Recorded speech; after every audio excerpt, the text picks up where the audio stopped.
Hello and welcome to DM बट group tuition, a place for all the rankers. आज के video में first test में जितने भी आपके सेक्शन ए में आपके मैचिंग आने वाले हैं वो सारे के सारे आईएमपी वाले मैचिंग हम लेने वाले हैं। तो चलिए शुरू करते हैं। सबसे पहले नेग्रिटोज की अगर बात करें तो negritos are known as the ancient most inhabitants of India. Number 2, Aryans की अगर बात करें तो आर्यंस को क्या बोला जाता है? नेचर लवर बोला जाता है। चलिए थोड़ा और आगे बढ़ लेते हैं। ओके, नंबर 2 की ओर आगे बढ़ लेते हैं। चलिए शुरू करते हैं भैया। Okay, Tarnetar fair. तो सबसे पहली चीज, तरनेतर फैर कहां पे होता है? सुरेंद्र नगर में होता है। और भादरवी पूनम फैर कहां पे होता है? बनासकांठा में होता है। आप लोग ये जानते ही होंगे कि भादरवी पूनम जो कोई भी फैर है वो अंबे माता के मंदिर में होता है, यानी अंबाजी में होता है। और अंबाजी कहां पे है भैया? बनासकांठा में आपको देखने को मिल जाएगा। चलिए आगे चलते हैं। जरी वर्क की अगर बात करें तो जरी वर्क कहां का फेमस है? जरी वर्क मेरे भाई सूरत का बड़ा फेमस है। ओके, और जड़तर वर्क, यहां जड़तर लिखा है, जड़तर इज इक्वल टू इनले। कई बार इंग्लिश मीडियम वाले बच्चों को ये मालूम नहीं होता कि जड़तर का मीनिंग ही इनले होता है। तो इनले वर्क कहां का बड़ा फेमस है भैया? बीकानेर का बड़ा फेमस है। ओके, और अगर खंभात की हम बात करें तो खंभात में तो मेरे भाई अकीक वर्क बड़ा फेमस चलता रहता है। चलिए थोड़ा और आगे बढ़ लेते हैं मेरे भाई। ओके, सबसे पहली चीज कि यहाँ पे क्या क्या आपको लिख के दिया हुआ है? यहाँ पे लिख के दिया हुआ है भारत मुनि। तो भारत मुनि ने यहाँ कौन सी बुक लिखी हुई है? तो भारत मुनि ने यहाँ पे लिखी हुई है देवासुर संग्राम नाम की बुक भारत मुनि ने लिखी हुई है। और गुरु प्रहलाद शर्मा की अगर बात करें तो गुरु प्रहलाद शर्मा, ये हमेशा याद रखिएगा, कच्ची पुड़ी हो या फिर मणिपुरी डांस हो या फिर आपका भरतनाट्यम हो, उनके जो भी लीडिंग डांसर्स है आपको उनका नाम आना चाहिए। यहाँ जो भी अपने गुरु प्रहलाद शर्मा है भैया वो कुचिपुड़ी डांस के बहुत ही बड़े व्यक्ति माने जाते हैं। चलिए थोड़ा और आगे बढ़ लेते हैं, चैप्टर नंबर 3 की ओर बढ़ लेते हैं। ओके, चलिए अगर देखा जाए तो we can talk like this. Okay, कि यहाँ पे हमको लिख के दिया हुआ है क्या? जरा गौर से देखिए, prosperous dock of ancient India. Prosperous dock of ancient India क्या है मेरे भाई? लोथल। केवल आपकी जानकारी के लिए बता दूं कि अभी गुजरात गवर्नमेंट लोथल को बिल्कुल वैसे ही डेवलप कर रही है जैसे वो एंशिएंट टाइम में था। शायद एशिया का सबसे बड़ा म्यूजियम वही बनने वाला है। चलिए, मैरीटाइम म्यूजियम होगा वो। ओके, स्तूपा ऑफ सांची, तो मालूम पड़ ही जाएगा कि स्तूपा ऑफ सांची कहां पे है मेरे भाई? मध्य प्रदेश में आपको देखने को वो मिल जाएगा। ओके, चैप्टर 4 की अगर बात करें तो चैप्टर 4 में क्या लिखा है? पोएट पोन्ना लिखा हुआ है। रन्ना और पोन्ना दोनों के दोनों भैया जैन पोएट्स माने जाते हैं। तो ऑब्वियसली पोएट पन्ना ने क्या लिखा हुआ है? शांति पुराण लिखा हुआ है। पटना की अगर बात करें तो पटना का फेमस क्या है भैया? नालंदा यूनिवर्सिटी। और नालंदा यूनिवर्सिटी सेक्शन सी में आपकी एक बहुत बढ़िया वाली शॉर्ट नोट भी हो सकती है, तो अच्छी तरह से इसे याद कर लीजिएगा।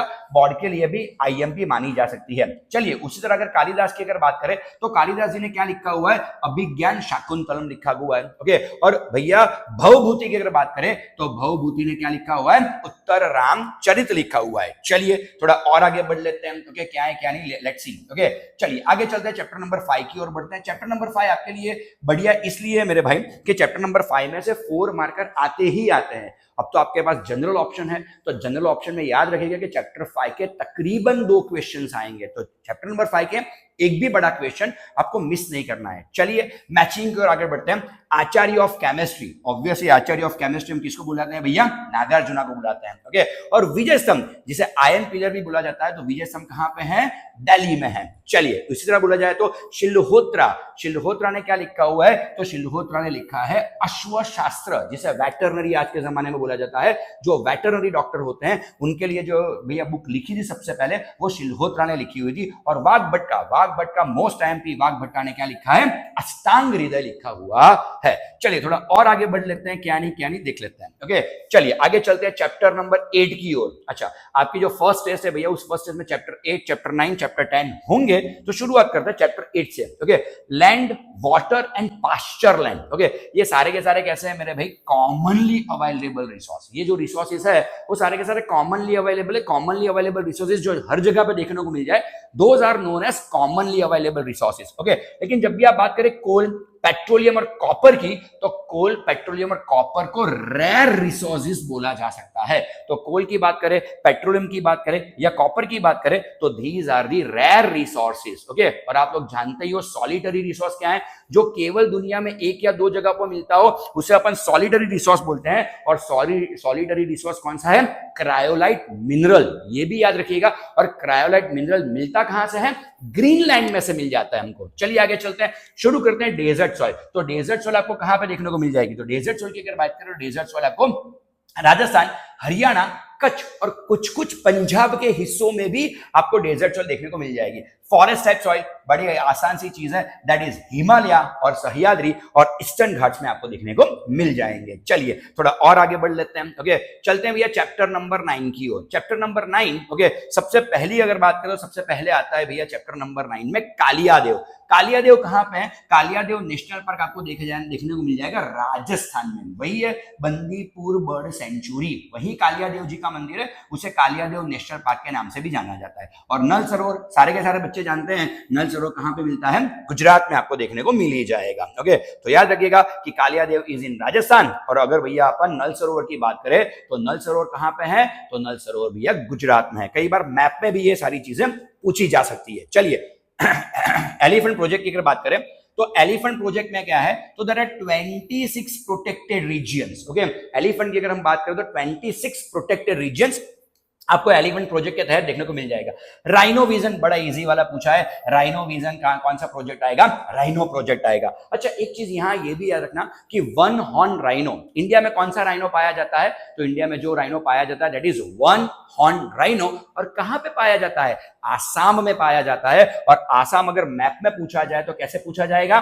तो आसाम के बारे में पूछा जाएगा कि वन रीजन प्रोड्यूसिंग टी, अगर ऐसा पूछते हैं तो भैया हमको आसाम दिखाना पड़ेगा। चलिए शुरू करते हैं भैया नंबर 10 से। Okay, substitution farming. भैया सब्सटिट्यूशन फार्मिंग का मीनिंग ऐसा है कि जो मेंटेनेंस के लिए भैया की जाए ऐसी फार्मिंग को सब्सटिट्यूशन फार्मिंग बोला जाता है। तो substitution farming is equal to होता है मेंटेनेंस फार्मिंग। ओके, और शिफ्टिंग फार्मिंग, शिफ्टिंग फार्मिंग अगर देखा जाए तो that is known as jhum agriculture. Okay, तो ये दोनों के दोनों अच्छे वाले एमसीक्यू थे या भैया मैचिंग थे, आपको याद रखने चाहिए। चलिए थोड़ा और आगे बढ़ लेते हैं भैया। ओके, अब देखते हैं भैया लेबरर्स ग्रेन। अब सबसे पहली चीज लेबरर का ग्रेन, भैया जो जितने भी मजदूर कैटेगरी के या वर्कर कैटेगरी के लोग हैं वो कौन सा ग्रेन खाना ज्यादा पसंद करता है? क्योंकि भैया इसमें शक्ति थोड़ी ज्यादा होती है। तो लेबरर्स ग्रेन होता है मिलेट। ओके, मिलेट इज जिसे अपन बाजरे के नाम से जानते हैं, तो बाजरा वो फूड है जो लेबरर्स ग्रेन माना जाता है। और मेन सोर्स ऑफ प्रोटीन, भैया मम्मी आपको गौर से पिलाती होगी, रोज पिलाती होगी, that is known as pulses, तो दाल। ओके,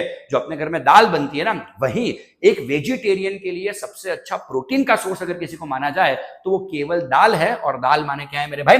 पल्सिस है। चलिए शुरू करते हैं आगे क्या है क्या नहीं, let's see. Okay, chapter number 11। Okay, कुछ स्कूलों ने भैया चैप्टर नंबर 11 को इंक्लूड नहीं किया है, लेकिन बोर्ड की अगर ब्लूप्रिंट देखा जाए तो बोर्ड की ब्लूप्रिंट में चैप्टर 11 इज देयर। चलिए शुरुआत करते हैं। ओके, सरदार सरोवर प्रोजेक्ट, बड़े आराम से हमको मालूम पड़ जाएगा कि सरदार सरोवर प्रोजेक्ट किसके ऊपर है भैया? कौन सी नदी के ऊपर है? नर्मदा के ऊपर है। ओके, और अगर आप बात करते हो उकाई काकरापार की, अगर आप उकाई काकरापार की बात करें तो Ukai Kakrapar is on Tapi river. Okay, so simple is so Ukai Kakrapar की बात करो तो that is on Tapi river, और सरदार सरोवर प्रोजेक्ट की बात करो तो that is on Narmada river. चलिए आगे चलते हैं। ओके, चलिए आगे देखा जाएगा तो भाखरा नांगल बड़ा अच्छा वाला एमसीक्यू बोला जा सकता है। तो Bhakra Nangal is in Punjab. Okay, ये जो भी है भैया भाखरा नांगल वो कहां पे है भैया? मल्टीपर्पज प्रोजेक्ट, तो भैया आपको देखने को मिल जाएगा पंजाब में। और नर्मदा वैली की बात करें तो again Narmada valley is in Gujarat. मैं हमेशा लोगों को ऐसा बोलता हूं कि जब जब गुजरात की अगर बात चले तो आपको गुजरात के बारे में जितने भी एमसीक्यू वगैरह आते हैं ना, वो सारे के सारे एमसीक्यू अच्छी तरह से याद कर लेने चाहिए। ओके, क्योंकि गुजरात के ऊपर भैया एसएस में सबसे ज्यादा चीजें पूछी जाती हैं। गुजरात के लेवल पे जितने भी क्वेश्चन आंसर्स है वो सारे के सारे क्वेश्चन आंसर्स जैसे गरबा गरबी, राइट? तो भैया ये सारी की सारी चीजें आपको अच्छी तरह याद कर लेनी चाहिए। चलिए आगे चलते हैं। लो पर कैपिटा इनकम को क्या बोला जाता है? लो पर कैपिटा इनकम की अगर बात करें तो लो पर कैपिटा इनकम को बोला जाता है लो स्टैंडर्ड ऑफ लिविंग। ओके, और माइनिंग की अगर बात करें तो mining can be the primary sector. तो माइनिंग को कौन सा सेक्टर बोला जाता है भैया?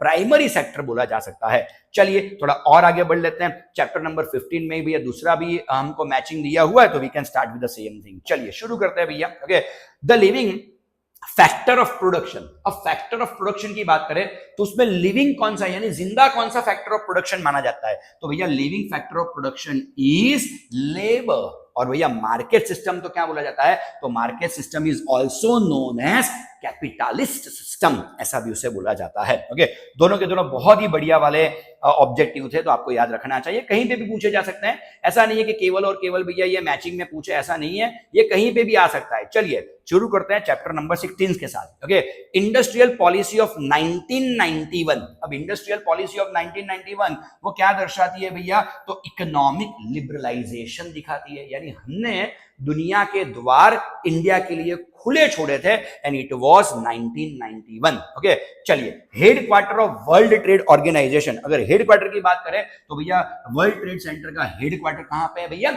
जिनीवा में आपको देखने को मिल जाएगा। ओके, ये भी बहुत अच्छा वाला एमसीक्यू माना जा सकता है, जिनीवा वाला, तो you should remember I thought. Okay, चलिए थोड़ा और आगे बढ़ लेते हैं। ओके, आगे आपको देखने को मिल जाएगा कि भैया लिखा हुआ है फर्स्ट अर्थ कॉन्फ्रेंस। भैया फर्स्ट अर्थ कॉन्फ्रेंस कब हुई थी मेरे भाई? ओके, तो फर्स्ट अर्थ कॉन्फ्रेंस की अगर हम बात करें तो इट वाज हेल्ड इन 1972। कब हुआ था मेरे भाई? फर्स्ट अर्थ कॉन्फ्रेंस 1972 में हुआ था। और अगर एयर पॉल्यूशन कंट्रोल एक्ट की हम बात करें तो air pollution act was manifested in 1981 में हुआ था। दोनों के दोनों बहुत ही बढ़िया वाले एमसीक्यू है, बहुत ही बढ़िया वाले मैचिंग है। एक आध मैचिंग तो ऐसा समझ के ही चलिए आप कि आपको भैया इस तरह का जिसमें ईयर पूछा जाता है ऐसा कोई ना कोई एमसीक्यू आपको आपके एग्जाम में देखने को मिल ही जाएगा। चलिए चैप्टर नंबर 17 की ओर आगे बढ़ लेते हैं। ओके, ई NAM scheme.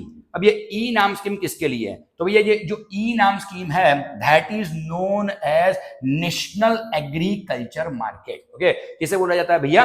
National agriculture market में ही भैया ई नाम स्कीम चलती है। और अगर ग्रेन डिस्ट्रीब्यूशन बाय एफपीएस लिखा जाए, ग्रेन डिस्ट्रीब्यूशन, ओके, अगर इस सिस्टम की बात की जाए तो दैट इज फॉर मां अन्नपूर्णा योजना। इस योजना के तहत सरकार ऐसा सोचती है कि देश का एक भी बंदा भूखा नहीं सोना चाहिए। ओके, तो भैया ग्रेन डिस्ट्रीब्यूशन सिस्टम को ही क्या दिया गया है? मां अन्नपूर्णा योजना का नाम दिया गया है। और मां अन्नपूर्णा योजना इसलिए क्योंकि भैया हिंदू धर्म में मां अन्नपूर्णा को ही भैया खाने की देवी गिना जाता है। चलिए आगे शुरू करते हैं। देखिए, rate of unemployment in 2013 and 14। Okay, थोड़ा कम वाला था तो रेट था उस टाइम पे 5.4%। ओके, अगर रेट ऑफ अनएम्प्लॉयमेंट की बात करें वो भी 13 और 14 की, ओके, तो दैट वाज 5.4%। और रजिस्ट्रेशन ऑफ एजुकेटेड अनएम्प्लॉयड, कहां पे भैया? जो एजुकेटेड है और अनएम्प्लॉयड है, willing to work and still they are unemployed, तो उनको आपको कहां पे रजिस्टर करवाना पड़ेगा? तो वो रजिस्टर होंगे एम्प्लॉयमेंट एक्सचेंज में जाके आपको रजिस्टर करवाना पड़ेगा। आपके आसपास अगर कोई एजुकेटेड अनएम्प्लॉयमेंट है, कोई बंदा है भैया अनएम्प्लॉयड, तो आप उसे बोल सकते हैं कि भैया आप यहां पे जा सकते हो। बस, तो आज के लेक्चर में केवल मैचिंग पकड़ते हैं, लेकिन बहुत जल्द ट्रू फॉल्स से लेके या वन वर्ड से लेके या एमसीक्यू या ब्लैंक्स लेके मैं सारे के सारे वीडियो लेके आपके सामने आऊंगा। Stay tuned, here DM series signing off. Thank you, bye.